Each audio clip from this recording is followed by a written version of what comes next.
Pat. Do you have a update on Kasean Pryor? I'm sorry. On who? Yeah. Oh, Kasean. Did the statement go out? Yeah. Yes. So everybody has the statement? That's the update. Coach, what is the status of the other two fellas that have been injured, Johnson and Traore? Kadir fractured his arm, so he's in a cast, and it's what we're hoping, probably 6 weeks total. Probably he's a couple weeks out from the injury, so we're hoping in the next month or so he'll be cleared to play. And Johnson? Yeah, so Corin's shoulder, he's had it examined by some doctors. He's going to see one more specialist later this week, and we'll have a better idea on his status moving forward after that. How do you plan on making up for, the two guys that are at least going to come back eventually, maybe, going forward? I'm sorry, ask that again. I'm sorry. How do you plan on attacking this, making up for the losses?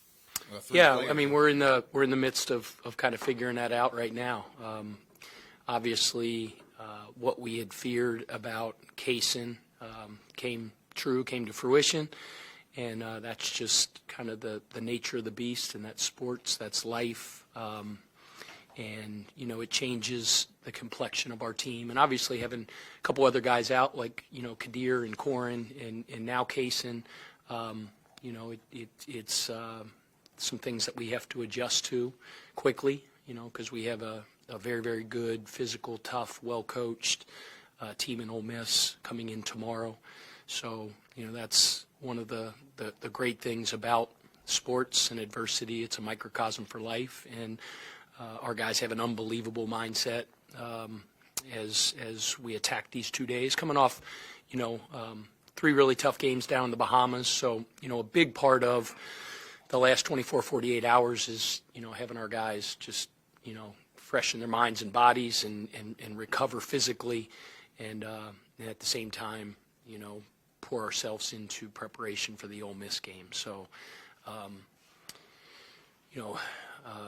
we have a next man up mentality, and that's not just, let's use, Frank and Kanai as an example, who haven't played as many minutes. Obviously, they're going to have to step up, but it's all the way down our roster, right? Everybody's going to have that next man up, step up mentality in terms of changing their role to a certain extent, increasing their role to a certain extent. But I believe so much in the guys in that locker room, the competitive character of the guys in that locker room, and their mindset as we attack this new phase of our season, down a couple guys.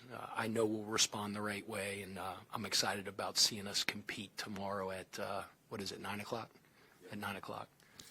Pat, besides what Kasean does on the court and the stat sheet, just losing a guy like that who's always good for a momentum turn, great locker room presence, just how much of a blow is that? Yeah, I mean, we won't lose that. Kasean's going to continue to make an impact on this team, even though he's not on the floor. The things that you just mentioned, his locker room presence, his energy, his personality, is infectious, and he's a terrific leader on our team. So we expect him to contribute in that regard moving forward. Obviously, it wasn't in the cards, no pun intended, for him, to finish the season on the floor helping us, but he'll continue to have an impact off the season. Or off the floor, I should say. Pat, can you kind of speak to what's he like? I mean, he's an emotional guy, and he came here for a reason and for a purpose. How did he kind of take the news, and what's he like? It's tough. It's tough. Anybody in that situation, any of us that would be in that situation, obviously, it's very disappointing. So, we talk about the power of the unit all the time, and all of us rallying around him to pick him up in this tough time.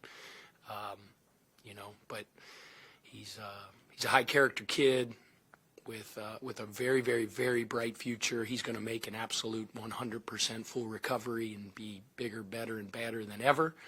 And it's just dealing with this dip in the radar for him, overcoming this adversity. It'll be a normal rehab that, it's fact of the matter is, in today's day and age, you tear your ACL, it seems like more often than not, if not every time, you come back better. It's not one of those things that 15, 20, 25 years ago, it's like, man, you tear your ACL, it's like, oh, it affects the rest of your career. The way these surgeries are now and the recoveries are now, he'll be better than ever. I'm excited about his future. Pat, in case the prognosis for either Kadir or Johnson is a little bit more extended than you would like, or God forbid there's more injuries that pop up, do you envision a situation in which you could possibly see either Ali Khalifa or Kobe Rogers play? Yeah, we haven't even had those discussions because their recovery is, their expected full recovery is well down the line. So that hasn't even been a topic of conversation in any way, shape, or form. What have you seen of Ole Miss when you've watched the films on them? Yeah, I mean, they're very, very good. And I said it, at the beginning of the press conference, they're extremely well coached. They're tough. They're physical. They're skilled. They're, a top 25 caliber team, if not better. Terrific coach. You can see when you watch them play, the culture of toughness that they have and the way that they compete. We pride ourselves on those same things as well. So we're excited about the opportunity to compete against them tomorrow. Coach, one more question about the roster situation. In this day and age, is it possible to consider bringing someone in between semesters with the portal and all of that? Yeah, nothing is ever impossible. Every single option that would possibly be an option is an option and on the table all the time. But what that looks like, who knows? Coach, Ole Miss being coached by Chris Beard, always a defensive-minded team, adding a lot of new staff members like Mark Adams to kind of add to what that defense brings to the table. What do you see out of just how they kind of stun the offenses? Yeah, I mean, you look at their analytics and their statistics, they're similar to us in that, they have a very high turnover rate defensively, and that's just because of the pressure that they apply and the toughness and tenacity with which they play with. Coach Beard's teams have always been that way, and this one is no different. You have to be able to execute and play with great poise because of, the ferocity with which they play and they rotate and they deflect. So we're going to have to play with great poise. Pat, you didn't win the championship, but when you look back at last week in the big picture, and I know you're moving ahead already, but it was a big step for the program, I think, to get some of that momentum back. Do you feel that way now that looking back at it? Yeah, I mean, you guys know me, and we always have these conversations that I really compartmentalize every single thing we do, and every game that we play and every preparation we have is the most important in the history of the program. So, we didn't go down there thinking, hey, we're playing 3 games. It was about our sole focus was on beating Indiana, celebrating in the locker room for about 4.5 minutes, and then turning the page, playing the next one. And in those really short turnarounds, in the chaos of the Atlantis and a million people walking around, and you're walking through herds of people to get to the next walkthrough or meal room, and it's just it's chaos. And just that our guys were able to keep their focus and address all their attention to the next task at hand was something that I would expect out of an older veteran team like we have. And even as the hype after the first game was kind of building, our guys put blinders on and just focus on the next thing. And then the hype got a little bit higher after we won the second game. Our guys kept blinders on. Kasean goes down really early in the first half. Our guys kept blinders on and just kept focusing one possession at a time, 1 4-minute segment at a time. And it put us in a position, to have a chance to win a championship down at the end of the game. And, as we move to this next chapter and our team adjusts and morphs to the new structure of our roster based on injuries and things like that, we'll have the same exact stinking approach and did yesterday in preparation. We'll do the same thing today. That's up to you guys to write about the ebbs and flows and the emotions of the momentum, I think is the word, Jody, that you used, and you guys are awesome at what you do, and you'll write all those stories. We'll continue to just put blinders on and focus on the next thing. Throughout the event down at the Bahamas, you could see guys in their veteran experience step up. A guy that really kind of seemed to jump out was Javon Hadley and how he continued to bang down low. Can you just talk about his impact down in the paint against guys that... I mean, his impact's more than just down in the paint. His impact is in every single facet of our program. Joy to coach, mature, all the things we describe about our team are kind of exemplified within Javon. He's a jack of all trades in terms of, like, you could plug him in at almost any stinking position on the court in any situation, in any sit play, and somehow, some way, he'll know what to do. Just that Swiss Army knife, if you will. But then his makeup, man. He has such a seriousness of purpose. He's tough as nails. He competes like nobody's business, and he's just a winning player and a lot of fun to coach. You've obviously were a big believer in Chucky and brought him here. What did he show you even more in the Bahamas than you thought he had? Well, more than I thought he had. I thought he had everything. Like, I thought he was one of the best point guards in the country, and obviously I think he proved to the rest of the world that he should be in that conversation. Chucky thrives under the brightest lights.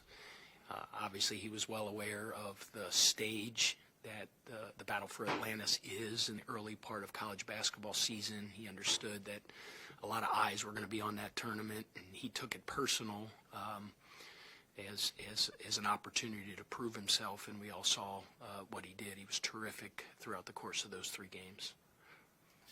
Are you guys going to explore the possibility of maybe getting an injury waiver or red shirt for Kasean? Yeah, I mean, so the way those work is you can't even file those. You can't even start that process until the season is over. You know, the NCAA, and they don't even accept those or consider them till the end of the season. So those are things that would be considered after the season. Pat, this week you play 2 huge games. Jeff, the women have a game. The volleyball is in town. Football coming off that victory in the momentum that you guys kind of had up from the Bahamas. Can you just speak to? Yeah, I mean, I just think it speaks to, and I know I use this word a lot, but I believe in it so much, the pursuit of excellence. And you see what Danny has done and built with Louisville volleyball, and they have a huge one this week, and we need the city to step up and be a major factor there. I mean, you look at Coach Brom, and gosh darn, like, just talking about Danny, I could say the same thing about Jeff. Like, you know, you talk about a really, really, really tough loss that they experienced out at Stanford, and then you talk about the competitive character of a coach and of a program to turn the tables, to respond from that. I don't even know if everybody knows what the heck happened with their travel on the way back from Stanford. I mean, it was an absolute mess. Crazy. I mean, it was like they're on the charter, they're ready to take off, and the co-pilot starts throwing up. So he was unfit to fly, so he had to get 120 people off the plane, get a million hotel rooms. They don't take off till the next day at 3:30. They don't get back till, like, I don't know, midnight on Monday. I don't know what the crap it was, or Sunday night. You talk about demoralizing loss and then all of that crap, and then they come back and prepare and then just smack Pitt in the face and just played their butts off, and then they respond in a huge rivalry game and do the same exact thing. The caliber of coaches in our organization is unbelievable, and all of those teams are worthy of the passion and fervor that this fan base has. So let's really, really support them this week. They support me. I know one thing, like, I get big wins in the Bahamas, and, you know, those guys are the first ones that reach out to me and congratulate me. So I'm so lucky to be a part of this fraternity. here amongst the coaching staff and coaches and administration we have at the University of Louisville. After the games, and you kind of spoke to it just like, a bit earlier, when you have, 3 games as many days, you're trying to get the guys rested. Does that change anything that you do in practice in terms of, yesterday and today, just trying to make sure that, that they're as fresh as they can be? Yeah, there's no question. You got to have, first of all, we have the, Kate Kresnick, who's our, I don't talk about her enough, but our trainer is phenomenal. I brought her from Charleston with me because I think she's the best in the country. Eli Foy, who's our director of sports performance and strength and conditioning. You guys have wrote many articles on him, and you know how I feel about him. I think he's the best in the country, and I just trust them implicitly. And obviously, as a coach, it's important every day to take inventory of the state of your team, both mentally and physically, and do the proper things that you think are right to get them to the jump circle on Tuesday, ready to go. And you look at, we're all in this situation.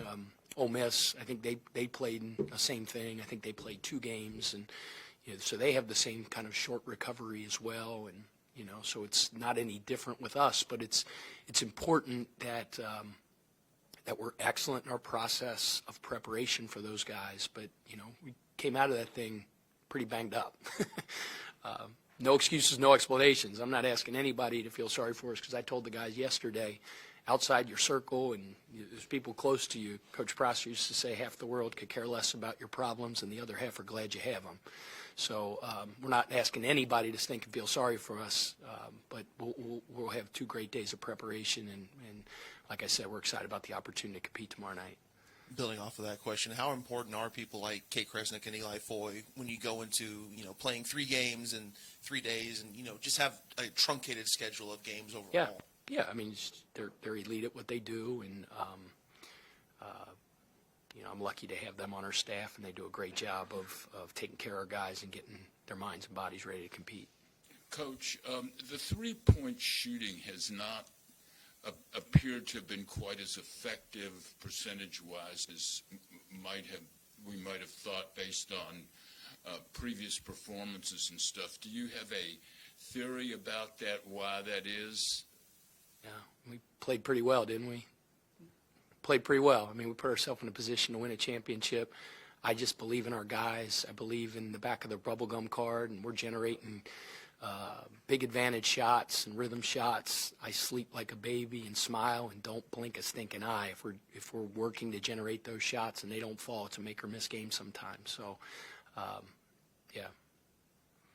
Rankings drop today, put you guys in the top 30. How often do you pay attention to that? None. I don't pay attention to it at all. I don't. I mean, I hear about it because people tell me and things like that, but